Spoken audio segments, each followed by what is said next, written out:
tar sands healing walk.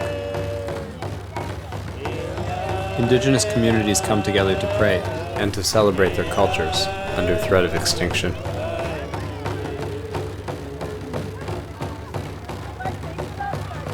They march for 13 kilometers around Syncrude, Canada's open-pit mines, so-called reclamation sites, worker villages, and tailings ponds.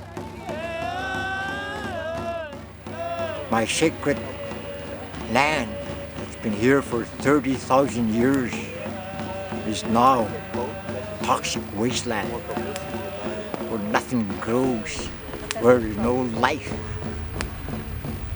And we're talking about more expansion and talking about economic development, ecological destruction, one of the most destructive projects on Earth. From far away, the tailings ponds reflect the sky like ordinary lakes. Upon closer inspection, they are seas of poison, leaking millions of liters a day into local waterways.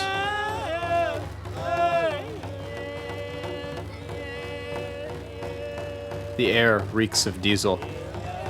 Marchers suffer from nausea, burning eyes, sore throat, and headache. Across the street, a tourist monument to the first giants of mining. In a few years' time, the people in Fort Mackay, my people in Fort McMurray, they're dying right now. They're dying. They're burying them every month. They're going to be gone and forgotten, wiped out. History wiped out. That's what Syncrude is here for.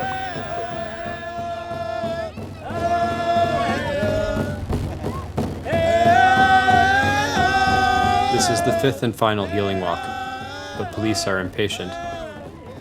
They hurry the march along and repeatedly threaten to arrest those who step off the highway shoulder.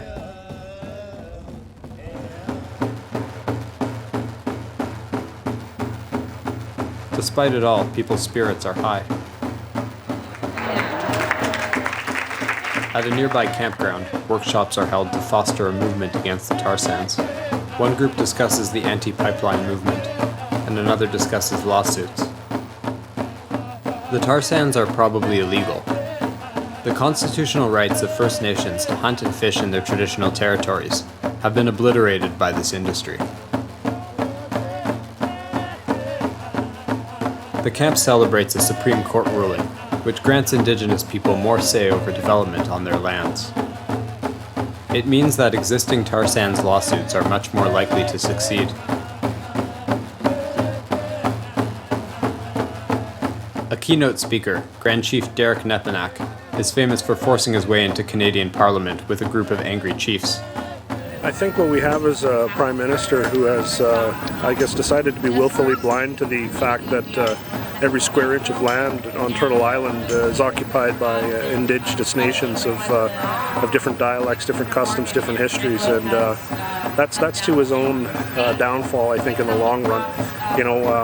With the fact of the Chilcotin decision coming out yesterday, as well as other efforts on the ground across the country to raise the awareness that these are Indigenous lands, he's up against a very resilient Indigenous people, and I think he's starting to realize that now. It's been said that an unlawful law is no law at all. We have a responsibility to stand up against tyranny. We have a responsibility to stand up against laws that are outside of the Constitution or institutions that are breaking the rule of law, because we all aspire to live in harmony and in peace under a Constitution, under the nation-state of Canada together as Indigenous nations as well, and we have to uphold the rule of law, and sometimes that might look like we're breaking it to get people back on track.